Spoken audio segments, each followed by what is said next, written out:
네, 여러분 안녕하세요. 용기 있는 아빠 기도회 첫 번째 시간 여러분들과 함께 진행해 보려고 합니다. 저는 이 시간 또 진행하고 함께 기도할 그 소금 제작소의 공장장이고요. 저 또한 세 명의 아이들을 키우고 있는 아빠입니다. 제목을 용감한 아빠 기도회라고 붙인 이유는 우리가 세상을 사는 동안에 아빠로서 용감한 결정을 내려야 될 때가 참 많은 것 같아요. 그런 상황 가운데 우리가 그리스도 안에서 예수님 안에서 정말 용감한 아빠로서 아내와 또 자녀들 어떻게 또 세워가고 사랑으로 돌볼지를 함께 고민하고 그렇게 기도하는 그런 용기가 필요하고 또 용기를 얻어가는 시간이 됐으면 좋겠다는 마음으로 이 용감한 아빠 기도회를 진행하게 되겠습니다.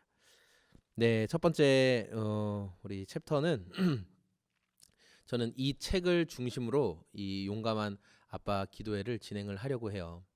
이 책은 제가 굉장히 좋아하는 그존 메가더 목사님이 쓰신 예수 믿는 가장답게 사는 남자 용감한 아빠란 제목으로 아버지들이 어떻게 신앙의 모범을 보이고 자녀들을 양육해 나갈 것인지 또 아내와 가정을 세워 나갈 것인지에 대한 그런 내용이 잘 적혀 있습니다. 첫 번째 챕터를 간단하게 요약을 했어요.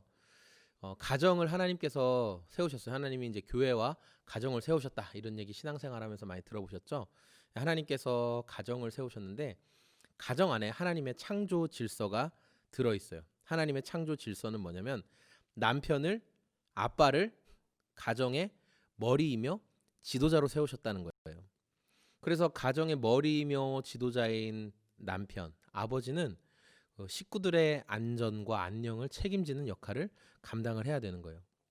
그래서 고린도전서 11장 3절 또 8절에서 9절 여기에 보면 여자의 머리는 남자다라고 이렇게 말하고 있어요. 이것은 하나님이 세워주신 그냥 권위의 영역이에요. 하나님께서 서로 존중하고 사랑해야 될 권위. 그래서 이 말씀을 오해해서 야 하나님이 여자의 머리는 남자라고 하셨으니까 아내 당신은 나를 무조건 섬기고 무조건 내 말에 다 순종하고 복종하고 이런 말은 아니에요. 그러니까 지배자가 되라는 말은 아니라는 거죠.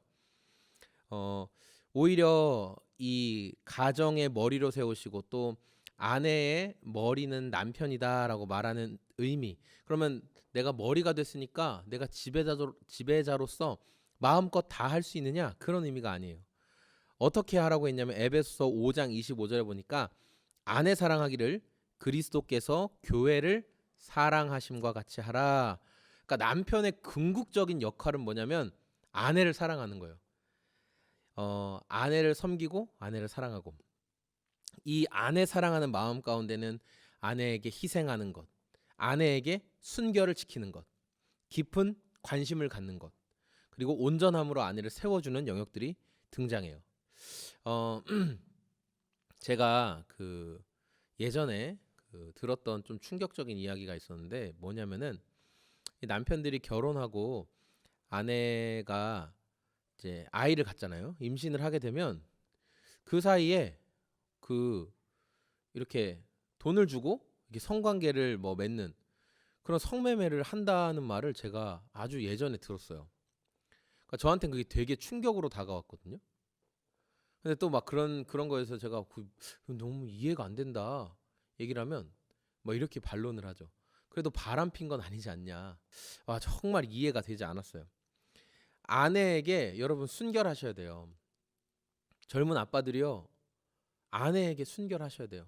여러분의 눈으로, 여러분의 마음으로, 여러분의 행동으로, 여러분의 삶으로 아내에게 순결해야 돼요. 당연히 아내도 순결해야 되지만 여러분도 순결해야 되는 거예요. 이 아빠들의 모습을 보면 저의 모습을 보면 이런 것들이 있어요. 여러분 우리가 외부에서는 굉장한 해결사가 되고 싶어 해요. 그래서 그거 제가 할게요. 그거 제가 도와줄게요. 그 문제 제가 처리해 줄게요.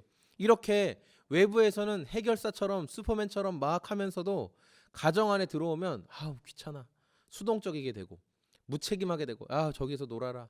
야야 엄마한테 해달라고 해라. 이런 모습을 보여주는 거예요.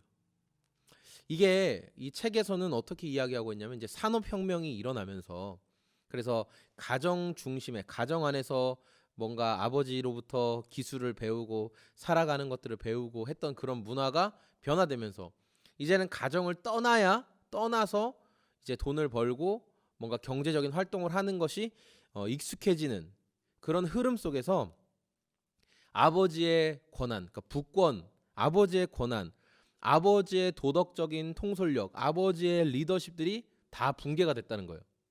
그래서 그런 아버지로부터 자녀들이 보고 배우고 저렇게 해야 돼. 저런 결정을 내려야 되는구나. 이런 위기의 순간엔 저렇게 해야 되는구나. 라는 것들이 다 붕괴된 거예요. 그래서 뭐가 가장 중요한 게 됐어요? 돈 벌면 땡이야. 돈 많으면 땡이지. 돈 잘 벌면 그만이지. 라는 생각이 들어가는 거예요. 그러니까 아빠들도 자녀들에게 도덕적이고 또 온전한 하나님의 사람으로서의 뭔가를 보여주기보다는 그냥 밖에서 돈 잘 벌어오면 그게 아버지의 역할 끝이라고 생각을 한다는 거예요. 그러니까 자녀들과의 사귐을 갖는 시간이 턱없이 부족하죠. 왜냐하면 돈을 버는 것에 집중하고 있으니까 우선순위가 뒤로 밀려버린 거예요. 근데 성경은 이것을 가지고 너희가 아버지로서의 뭐 존중이나 역할을 잘 감당하지 못하는 건 우선순위가 밀렸기 때문이다라고 말하면서 거기에 성경이 말하는 성경의 요구를 가볍게 여기기 때문에 그렇다라고 얘기해요. 성경은 아빠들에게 가정을 맡겼고 가정을 세워야 된다. 아까 말한 것처럼 가정의 머리요 지도자로 세웠다라고 말하고 있어요. 그래서 요새 여러분 그 가짜 사나이 막 그런 게 되게 유행이잖아요. 네. 가정을 돌보지 못하면 그게 가짜 사나이라는 거예요. 여러분이 밖에서 아무리 슈퍼맨이 되고 해결사가 되고 능력이 좋아도 여러분의 가정 안에서 가정을 온전히 세우는 일에 실패하면 밖에서는 진짜 사나이일지 몰라도 하나님이 보시기엔 가짜 사나이라는 거예요. 저는 이 책을 읽으면서 이런 질문이 들었어요. 우리 아빠들 그 회사에서 뭐 직장에서 사회생활 하면서 그리고 가정 안에 돌아와서 이걸 굉장히 딱 나뉘어서 생각할 때가 많아요. 이분법적으로. 사회는 사회고 가정은 가정이지. 뭐 이런 것들. 근데 여러분 자녀들에게 무엇을 물려주고 싶으세요? 우리 자녀들이 어떻게 자랐으면 좋겠어요? 돈 잘 버는 거? 돈 많이 갖고 있는 거?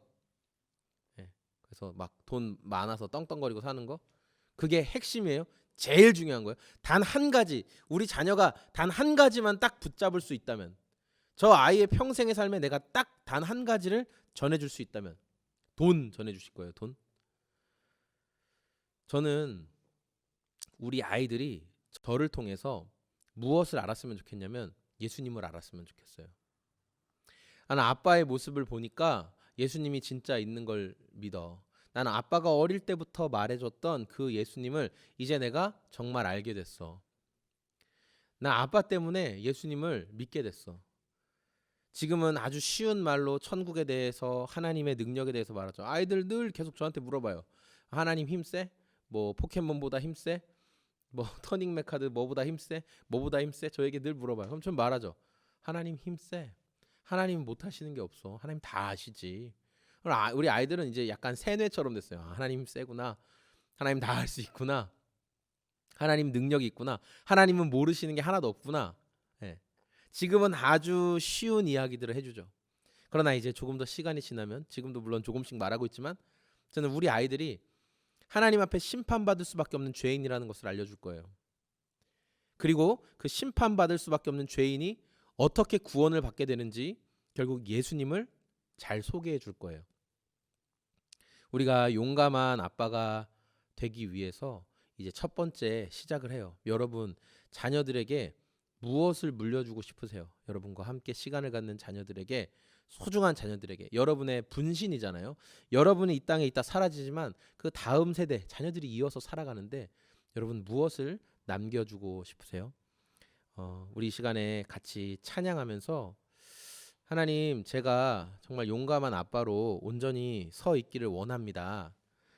그런데 그런 시간 가운데 우리 자녀들에게 제가 물려주어야 할 것, 용감한 아빠로서 정말 그리스도인 아빠로서 기도하면서 제가 진정으로 물려주어야 할 것이 무엇인지 선명해질 수 있도록 그리고 그런 용기 가운데 살아갈 수 있도록 하나님 도와주세요. 우리 좀 그런 마음 담아서 이 시간에 같이 찬양하고 기도하는 시간 갖겠습니다. 주님 큰 영광 받으소서. 주님 큰 영광 받으소서. 홀로 찬양 받으소서. 모든 이름 위에 뛰어난 그 이름, 온 땅과 하늘이 다 찬양해. 겸손하게 우리 무릎 꿇고 그 이름 앞에 영광 돌리세. 모두 절하세. 독생자 예수 주님께 찬양 드리리. 모든 영광과 존귀와 능력 받으소서.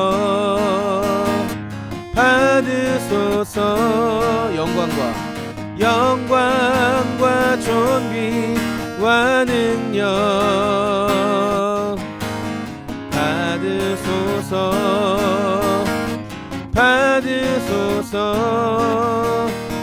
그리스도 살아계신 하나님. 우리 시간에 기도했으면 좋겠습니다. 한 가지 기도할 때 하나님 나라의 가치를 위해서 살아가는 것이 많은 것을 포기하고 또 용기를 내야 하는 시대를 살고 있습니다. 그런 시대를 살아가면서 우리 젊은 아빠들, 아직 자녀들이 독립하지 않은 그런 시기 가운데 아이들을 키우며 가정을 세워나가며 고민하고 힘들어하는 많은 아빠들이 있습니다. 저도 그렇고 주변에 많은 그런 아빠들이 있습니다. 예수님,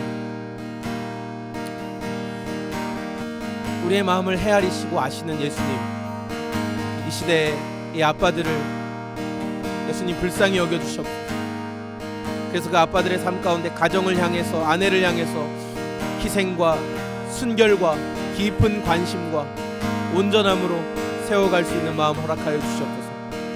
우리 시간에 하나님, 제가 그런 아버지 되기를 원합니다. 제가 그런 아빠로 아내와 자녀들을 온전히 섬기고 희생하며 순결하게 대할 수 있게 도와주시옵소서. 우리 하나님의 도우심을 구하면서 같이 기도하겠습니다. 주님 감사합니다. 온전히 순결함과 사랑함으로 하나님의 일들을 감당할 수 있도록 주님 도와주옵소서. 남편을 가정의 머리요 지도자로 세워주셨습니다. 우리는 온 식구들의 안녕을 책임지는 사람입니다. 그러나 이것은 우리가 지배자가 되라는 것이 아닙니다. 우리가 가정의 폭군이 되라는 것이 아닙니다. 우리로 사랑 안에서 아내에게 희생하며 아내를 향한 순결과 사랑을 가지고 깊은 관심과 온전함으로 세워가는 것을 주님은 말씀하셨습니다. 우리 자녀들을 대할 때 하나님 아버지, 이런 마음을 우리가 놓치지 않게 하여 주시고, 우리가 이렇게 몸부림치며 기도합니다. 우리가 하나님 앞에서 정말 좋은 아빠가 되기를 원하고, 하나님, 우리는 연약하고 부족하지만 우리가 정말 몸부림치면서 하나님 아내와 자녀들을 더 사랑하고 그들에게 온전하고 순결한 모습으로 하나님 아비의 모습을 보여주기를 원합니다. 우리의 모범 되신 예수님, 우리의 인생의 모범 되신 예수님, 그런 좋은 아빠로, 용감한 아빠로 결단하며 서기를 원하는 오늘 이곳에 함께하며 오늘 이 영상 가운데 기도하는 자들을 기억하여 주시고, 예수 믿는 가장답게 살아갈 수 있도록 이 약한 세대 가운데, 이 적당히 타협하고 세상 흐름과 기쁨의 풍조에 따라가라고 말하는 이 시대 속에서 주님 닮은 희생과 순결과 관심들이 있을 수 있도록 온전함으로 아버지 가장으로 설 수 있도록 우리 마음과 생각을 붙잡아 주시옵소서. 주님 도와주시옵소서. 주님 하나님 아버지 감사합니다. 참으로 힘든 시대를 우리가 살아가고 있습니다. 가장으로서, 아니 가장의 권위뿐만 아니라 모든 권위를 해체해버리는 이 시대 가운데 살아가고 있습니다. 우리는 그럴싸한 문화에 속아서 친구 같은 아버지가 되면 좋다라는 말로 스스로의 권위를 다 내던져 버렸습니다. 그래서 아이들의 삶의 결정적인 순간에 어떠한 영향도 끼치지 못하는 어리석음을 범해 버렸습니다.